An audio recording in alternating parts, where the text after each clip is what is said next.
আসসালামু আলাইকুম। তো চলে আসলাম আবার নতুন একটি ব্লগ নিয়ে। আর সবাইকে ঈদ মোবারক, ঈদ মোবারক। তো এখন আমি যেতেছি নামাজটা পড়তে, ঈদের নামাজ। তো সকালে উঠতে আমার দেরি হয়ে যায়, গোসল টোসল করতে আমার তাড়াতাড়ি গোসল টোসল করে খাওয়া দাওয়া করে যাইতে হইতেছিল, কেননা আমার ঘুমাইতে উঠতে দেরি হয়ে গেছিলো। কালকে ঘুমাইতেও লেট হয়ে গেছিলো। গরুটা গ্লাস মতন খাওয়াইছি দাওয়াইছি। কালকে আবার অনেক আঙ্কেলরা আসছিলো, আঙ্কেলের সাথে কথা বলতে বলতে দেরি হয়ে গেছে ঘুমাইতে। তো এখন যাচ্ছি নামাজটা পড়তে, নামাজটা অ্যাটেন্ড করি, নামাজটা পড়ি। নামাজটা পড়ার পর আবার আঙ্কেলরা আসবে, তারপর একসাথে আর কি গরুটাকে ফালানোর পর কুরবানি টুরবানি দেওয়া হবে। তো আজকে সারাদিন অনেক পরিশ্রম যাবে, যেটা বুঝতেছি। মাংস কাটাকুটি তো আমি করি না, মনে করেন নিয়ে যাওয়া নিয়ে আসা, এই কষ্টটা যাইব। যাক, দেখি কী হয়। তো নামাজ টামাজ পড়ার শেষে আসলাম বাসায় আসার পর আমাদের বাসায় প্রায় 7টা গরু বসছে, 7টা গরু আর 3টা মানে ছাগল।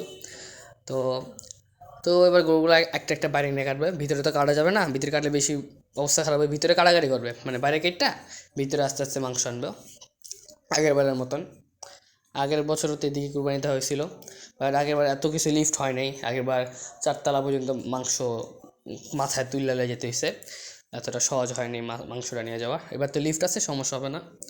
তো এবার গরুটা আমাদের বাঁধা ছিল সাইডে, 8 তলার কি 9 তলার গরুটা, 8 তলা না সরি 6 তলা কি 7 তলার গরুটা ফলাই দিছে সবার আগে। তো এবার আমাদের গরুটা আঙ্কেলের এসে পড়ছে সামনে। আব্বু পাঞ্জাবিটা খুলে আসে, রক্ত রক্ত লাগলে আবার সমস্যা। তো এদিকে গরুটা ফলাইতেছে। তো আমি পুরোপুরি ভিডিওটা দিতে পারবো না, কেননা রক্ত আছে হালকা আর কি, অবস্থাটা খারাপ, রক্তাক্ত অবস্থা। তো পুরোটা আমি কাটার ভিডিওটা দিতে পারবো না। তো আমি বাসায় গেলাম, বাসায় যাই পাঞ্জাবি টাঞ্জাবি খুলে ফেললাম, তারপর একটা শর্ট প্যান্ট আর একটা গেঞ্জি প্যান্ট নিচে গেলাম, কেননা এখন এটা আমার কাজ শুরু হইব।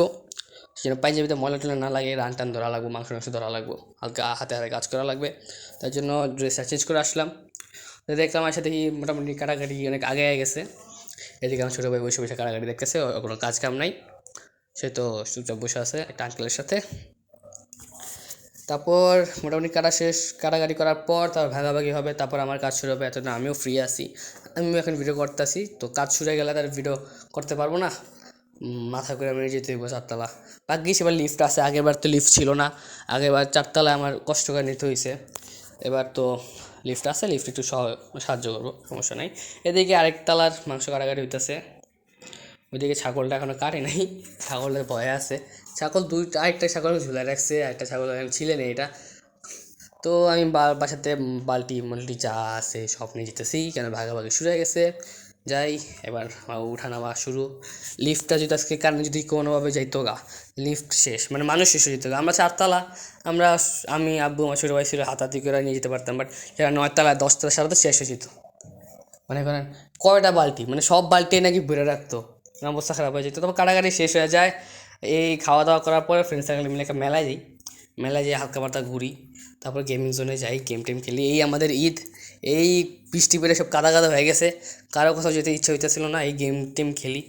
তো এভাবে আমাদের ঈদটা গেছে আর কি। বেশি বৃষ্টি পড়ছিল তো কোথাও যেতেও পারি নাই।